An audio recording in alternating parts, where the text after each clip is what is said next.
जय मसी सम्पूर्णमा यशु प्रभुले तपाईँहरू सबैजनालाई आशिष दिनुभएको होस्। मैले एउटा कुरा विचार गर्दै थिएँ। हामीलाई चाहिँ वचन थाहा हुन्छ र पनि हामी किन चाहिँ त्यो गल्ती गरी पठाउँछौँ होला त, अथवा त्यो पाप त्यो आज्ञालाई किन हामी भङ्ग गर्छौँ होला भन्ने सोच्दै थिएँ। त्यो चाहिँ कसरी हुँदो रहेछ भन्दाखेरि चाहिँ नि, जब पनि हाम्रो हृदयभित्र त्यो पाप लुकेको हुँदो रहेछ के, जबसम्म हामीले हाम्रो हृदयदेखिबाट नै त्यो कुराहरूलाई हामी मार्दैनौँ नि, तबसम्म चाहिँ त्यो पापले चाहिँ हामीलाई चाहिँ सताउँछ। अनि त्यो पाप चाहिँ हामीलाई गर्न बाध्य नै हामीलाई गराउँछ। अथवा भनौँ भने त्यो पापको चाहिँ हामी एउटा दास जस्तो भइपठाउँदो रहेछौँ। त्यसै कारणले गर्दाखेरि चाहिँ हामीले चाहिँ त्यसलाई चाहिँ हाम्रो हृदयबाट नै त्यसलाई चाहिँ आउट गरिदिनु पर्दो रहेछ।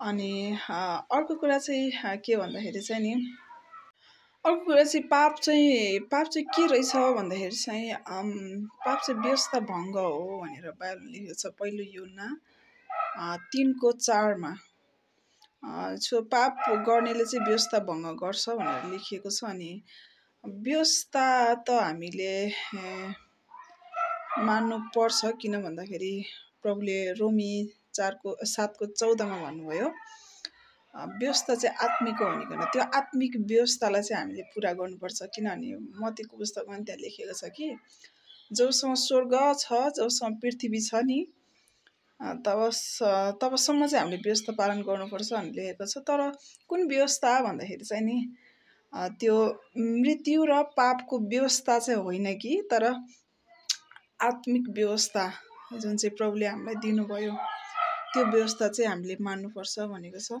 सो आज चाहिँ नि मैले बाहिरबाट के हेर्नु खोजेको, पाप, अपराध अनि अधर्मको डिफ्रेन्सलाई हेरिरहेको थिएँ। सो पाप चाहिँ के रहेछ भन्दाखेरि नि प्रियहरू, पाप चाहिँ के रहेछ भन्दाखेरि नि, इक्जाम्पलको लागि चाहिँ पाप चाहिँ नि मैले यो गर्छु आज भनेर जस्ट एउटा प्लान नगरिकन के, प्री प्लान नगरिकनै यदि मैले त्यो पाप गरेँ भने चाहिँ त्यो चाहिँ पापमा गर्ने रहेछ। जस्तो कि म आज आफ्नो काम गरिरहेको छु, तर कसैले आएर मलाई रिस उठाइदियो, अनि म रिसको झोकमा चाहिँ मैले नबोल्नु पर्ने कुराहरू बोलिपठाएँ, जुन चाहिँ वचनले मलाई ब्यान गरेको छ बोल्नको लागि, अथवा भनौँ भने त्यसलाई नबोल भनेको छ। तर त्यस्तो कुराहरू बोलिपठाएँ, अथवा रिसको झोकमा मैले कसैलाई पिटिहालेँ पनि, अनर्थ शब्दहरू बोलेँ। सो त्यो चाहिँ के भयो भन्दाखेरि चाहिँ नि, त्यो चाहिँ एउटा पाप भयो के। कस्तो भन्दाखेरि मैले प्लान गरिनँ नि त, जस्ट भइदियो। सो म रिसाउनु चाहिँ राम्रो होइन, त्यो आफैमा पाप हो। त्यो चाहिँ आफैमा पनि मैले एउटा शैतानलाई धोका दिएको हो। तर त्यो भइदिइहाल्यो कसरी भन्दाखेरि चाहिँ म भित्र पाप छ नि त, त्यही भएर सो मैले चाहिँ त्यसरी गर्छु पाप चाहिँ। तर नि अधर्म चाहिँ के रहेछ भन्दाखेरि चाहिँ नि, अपराध र अधर्ममा चाहिँ के फरक छ भन्दाखेरि चाहिँ नि, फरक भन्दा पनि कस्तो भन्दाखेरि चाहिँ, अपराध गर्नुको लागि चाहिँ मलाई थाहा हुन्छ मैले चाहिँ यो गर्छु भनेर कि। जस्तो कि इक्जाम्पलको लागि दाउद राजालाई हेऱ्यो भने नि, हित्ती उरियाको पत्नी जुन बत्सेबासँग उहाँले जुन खालको व्यवहार गर्नुभयो दाउद राजाले, त्यो चाहिँ एउटा उहाँको पाप थिएन, तर त्यो चाहिँ एउटा अपराध थियो। उहाँले त्यो प्री प्लान जस्तो गरेर उहाँले सोच्नुभयो, हेर्नुभयो, देख्नुभयो, त्यसपछि उहाँले त्यो कुराहरू गर्नुभयो नि त। त्यो चाहिँ एउटा प्लान जस्तो भएको थियो नि त। अनि त्यस कारणले गर्दाखेरि त्यो चाहिँ अपराधमा गनियो। र अधर्म चाहिँ कस्तो हुन्छ भन्दाखेरि चाहिँ नि, अधर्म चाहिँ कस्तो हुन्छ भने मैले एक्सन लिइहाल्दिनँ अधर्मको चाहिँ, तर मेरो हृदयभित्र चाहिँ त्यो हुन्छ कि, त्यो एउटा थट्स हुन्छ। जस्तो कि कपट, म भित्रको एउटा कपट, छली बेहोरा, अनि कस्तो भन्दाखेरि उप्रतिको कसैप्रतिको हाम्रो नराम्रो विचार के, नराम्रो विचार, इभिल थट्सहरू, अथवा कसरी भनौँ म त्यसलाई, कसैको राम्रो भएको देख्नै नसक्ने के, भित्रभित्रै आफै एउटा जल्ने होइन, रिस गर्ने, अनि खुट्टा तान्ने भन्छ नि, के भन्छ त्यसलाई, लाइक एउटा अर्काको खुसी भएको देख्न नसक्ने हो। त्यो चाहिँ एउटा इभिल थट्स के। अनि कसैलाई चाहिँ राम्रो मुखले चाहिँ ठिक्क पार्ने, तर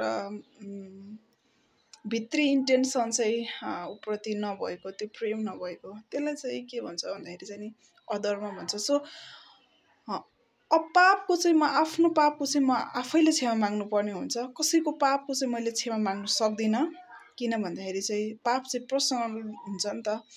सो अपराधको पनि मैले क्षमा माग्नु सक्दिनँ, तर अधर्मको चाहिँ फेरि मैले क्षमा माग्न सक्छु। किनभने बाइबलमा भनेको छ, व्यवस्थाको पुस्तकमा त्यहाँ हेऱ्यो भने चाहिँ नि तिमीहरूको पिता पुर्खाले गरेको अधर्मको दण्ड चाहिँ तिमीहरूको 4वटा पुस्तासम्म म दिनेछु भन्नुभएको छ नि त। त्यसै कारणले गर्दा मैले चाहिँ मेरो पिता पुर्खाको अधर्मको चाहिँ क्षमा माग्न सक्छु, तर पापको र अपराधको चाहिँ सक्दिनँ। अपराधको पनि हामी माग्छौँ, तर विशेष गरी नै पापको चाहिँ हामीले माग्न सक्दैनौँ, किनभने अधर्मको चाहिँ हामीले क्षमा माग्नुपर्छ। अनि त्यस कारणले गर्दाखेरि पाप, अपराध र अधर्ममा चाहिँ यो कुराहरू फरक रहेछ। अनि भजन सङ्ग्रह 32मा त्यहाँनिर चाहिँ पाप, अपराध र अधर्मको कुरा गरेको छ। तपाईँहरूले पल्टाएर हेर्न सक्नुहुन्छ। हुन्छ, सबैजनालाई फेरि भन्छ मसी। सो हामीले चाहिँ हाम्रो हृदयबाट चाहिँ नि त्यो पापलाई चाहिँ नि यस्तो तरिकाले घृणा गर्नुपर्छ कि प्रियहरू, त्यो चाहिँ हाम्रो जीवनमा चाहिँ नि हामीले हटाउँदै गर्दाखेरि कष्ट हुन्छ नि हामीलाई। रिस उठ्दाखेरि नि रिस पोख्न त कति मजा नि होइन, तर रिसलाई सहनु चाहिँ कस्तो साह्रो पर्छ नि त। त्यही हेर्दा प्रभुले भन्नुभयो नि, तिमीहरू आफैलाई इन्कार गर, दिनौ क्रुस बोक भन्नुभयो नि त। अनि अर्को ठाउँमा एक ठाउँ के भन्नुभयो भन्दाखेरि प्रभुले चाहिँ मबाट सिक, मेरो जुवा चाहिँ सजिलो अनि हलुङ्गो छ भनेर प्रभुले भन्नुभयो। सो त्यो कुराहरू छ। हुन्छ, तपाईँहरू सबैजनालाई प्रभुले आशिष दिनुभएको, सबैजनालाई फेरि पनि जय मसीह, प्रेज द लर्ड।